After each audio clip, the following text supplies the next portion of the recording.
Hi everyone! I'm Genelyn Sandaga at ang gagawin natin ngayon ay chill-chill lang yung watercolor process ko.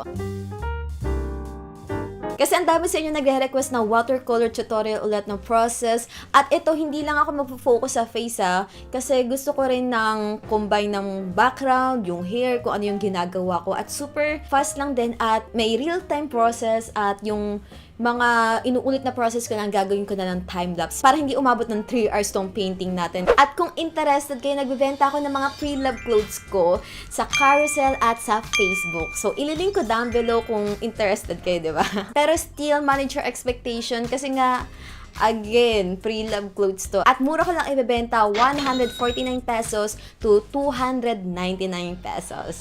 So, ang first color, lagi natin ginagawa ang pang-base natin ay itong flesh color. Lalagyan muna natin ng more water yan. Kahit hindi naman super dami kasi ito ay rectang paint yung ginagamit natin. And then, yung technique natin ay wet on wet. Ito laging ganito yung ginagawa ko sa skin na. Kaya maririnig nyo ko na paulit-ulit lang yung mga pinagsasabi ko. Kung saan may water, ilalagay natin yung paint. Tapos, ikakalat natin para mas even at mas maganda yung pag-blend. Super soft. And then, ilalagay ko lang siya sa almost everything. Medyo paantok na yung boses ko kasi magta-12 na eh. Tapos, lalagyan din natin yung bridge ng nose. Pero kung hindi nyo naman bet yung super soft katulad nito, pwede naman na kahit hindi wet on wet technique yung gawin nyo. Pwedeng loose style, ganyan. Pero itong dinedemo ko ay my own preference lang again. At kung gusto nyo lang, diba? Walang pilitan dito. At ito din yung papang base natin sa body niya. Sa leeg, sa kamay. At same color pa rin yung ginagamit ko, yung flesh. At nilalagyan ko ng base color yung hand niya. At yung some parts ay tina-timelapse ko na. Yung pinapadali ko kasi super hahaba tong video natin. At the same lang naman kasi yung process eh. Hindi pa naman masyadong komplikado yung ginagawa ko.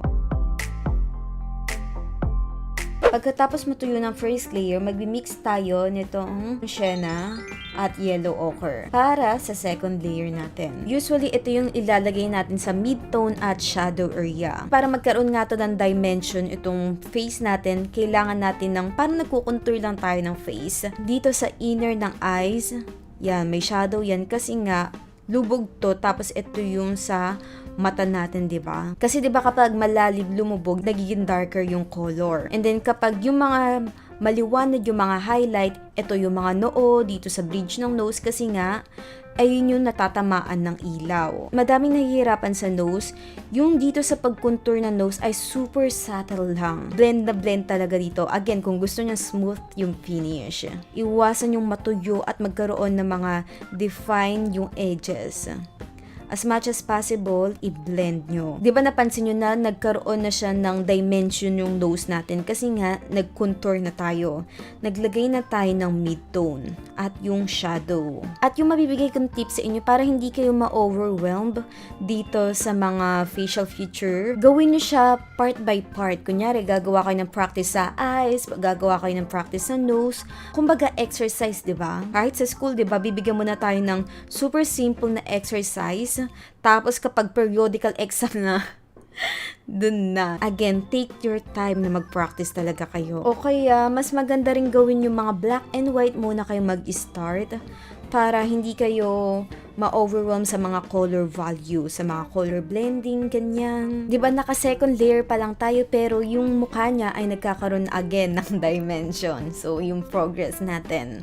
Yung parang Barbie na walang makeup, diba? Yung mannequin Barbie tuloy. So, dito lalagyan ko lang ng mga details katulad ng mga gilid-gilid na yan. Hindi pa rin ako magdodrawing ng mga fingernails. At kapag sa mga maliliit na area na kayo, same brush pa rin pero nakikita nyo yung tip na yan, super pointed, diba? So, hindi ko pinapress down yung paghawak ko dito sa brush. Para kasi kapag diniinan mo yan, gaganto siya, diba? Kapag ganyan lang, tip-tip lang na ganyan, super gaang lang yung paghawak nyo, yung tip lang yung natatouch sa paper. Kaya manipis lang yung nalalagay natin. Pero kung medyo mabigat yung kamay nyo, hindi nyo makontrol, o natatakot kayo na mabigla kayo o magkaroon ng accident, diba? Pwede naman kayo gumamit ng smaller brush para mas sure, diba? At saka usually, nagpapalit lang ako ng smaller brush. Yung more on details lang yung ginagawa ko.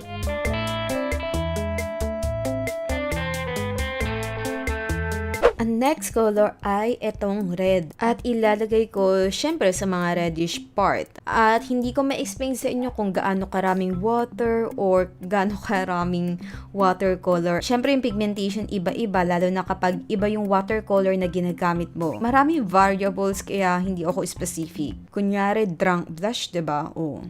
Yung drunk blush yung kasama ilong, yung pulang-pula yung pisngi mo, at damay na rin natin yung nose, at yung lips. Yung lips ay lalagyan ko lang ng buong red. Ang gagawin ko sana ditong atake ng tutorial ko, yung skin muna, yung hair, and then yung lips, yung yung nagfo-focus muna ako.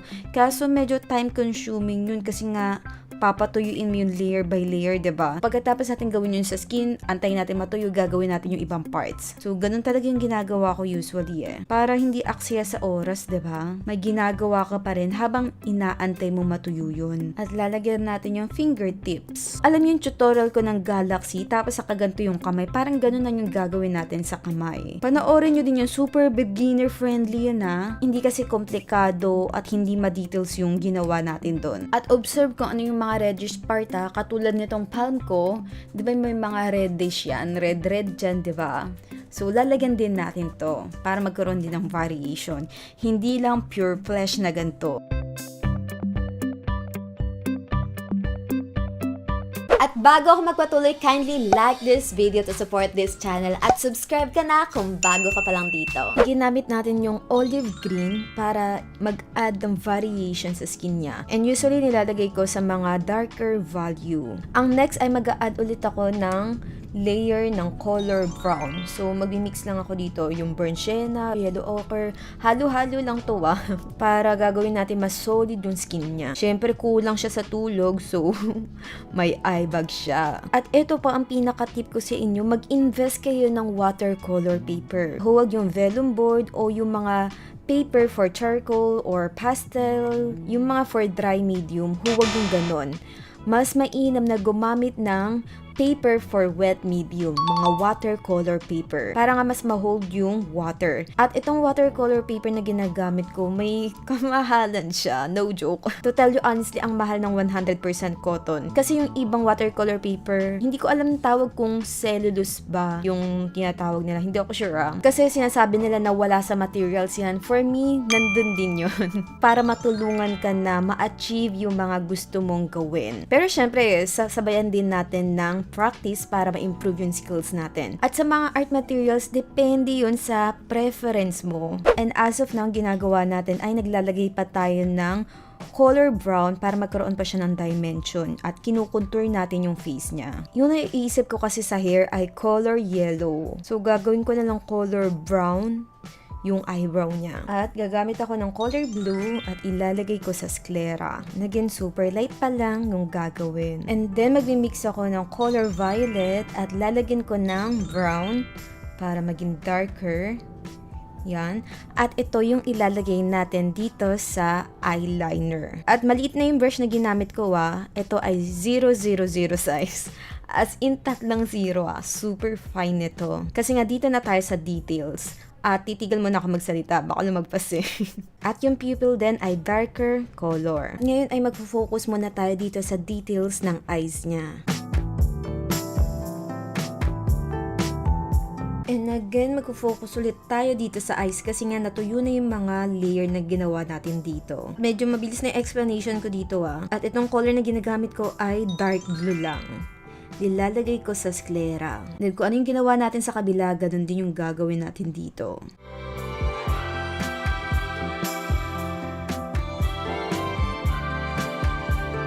At dito naman tayo sa nose niya. Lalagyan ulit natin ng contour. Pabalik-balik lang tayo. Hanggang sa ma-achieve natin yung desired na color value.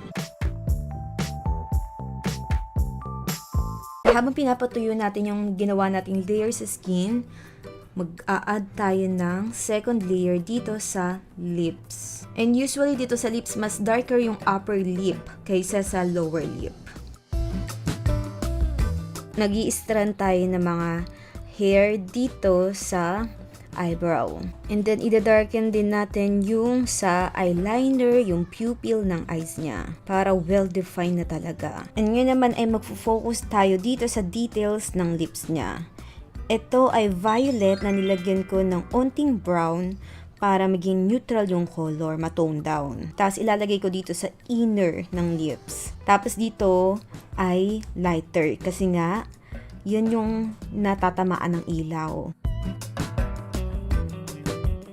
And then pagkatapos niyan ay gagamit tayo ng white gouache. And same brush pa rin pero nilinis ko to. Dinip ko lang sa water. And then gagawa tayo ng highlights dito sa mata. Yan pala, dip na nga. Pwede kayo gumamit ng white ballpen para mas precise, diba? Ubos na tinta ng ballpen ko Kaya gouache-gouache lang tayo. Tapos, magpa-first layer tayo dito sa hair naman na tayo. Buong hair niyan lalagyan ko ng yellow Base pa lang naman natin to sa hair. Magkukulay naman tayo ng planets. At hindi na ako sure kung saan dito yung mga pinilace kong planets. Gamit ako ng yellow ochre. Lagay natin itong buong to at yung ring din niya. Alam ko itong ring na to, mga asteroids lang to, yung mga rocks, mga ganyan, na mga nakapalibot sa kanya.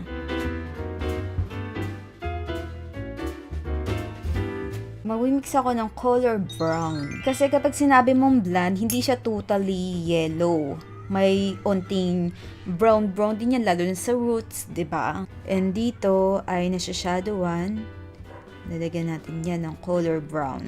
Diba pa curl yung buhok niya?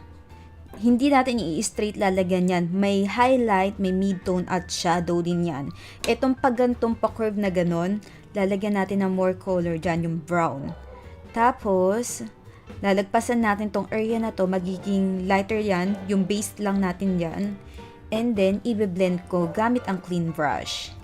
Yan. Tapos pa stroke na pataas super light lang yung pressure nyo I-repeat nyo lang yung process sa ibang parts ng hair.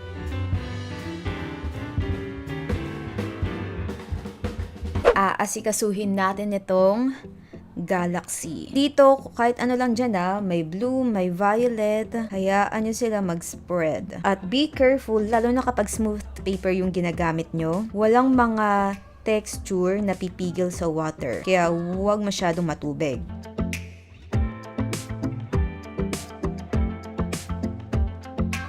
At ngayon ay gagawa na tayo ng stars gamit ang toothbrush at itong white gouache. Ito ay dinip ko sa water para hindi masyadong sticky. Kapag na-load na natin, takpan lang natin yung face niya at yung mga area na ayaw nyo malagyan ng stars. Kahit gaanong karaming stars na gusto, bala ka sa buhay mo. Sabi nga ni Babros, it's your world. You can do anything you want. Lang nga, pati cellphone ko na-i-sprayan ko. Nagiging galaxy din yung cellphone ko. Hindi naman to Samsung. Pagkatapos nun ay gagawa naman tayo ng malalaking stars. Yung tinuro ko sa inyo before, asterisk lang yan.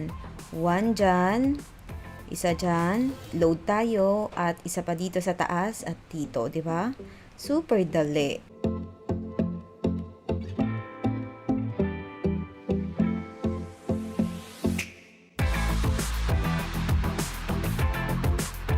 Comment down below na mga gusto nyong gawin natin dito sa channel. At like nyo yung Facebook page ko, follow nyo ako sa Instagram at Twitter para stay connected tayo. Thank you so much for watching. See you on my next video. Bye!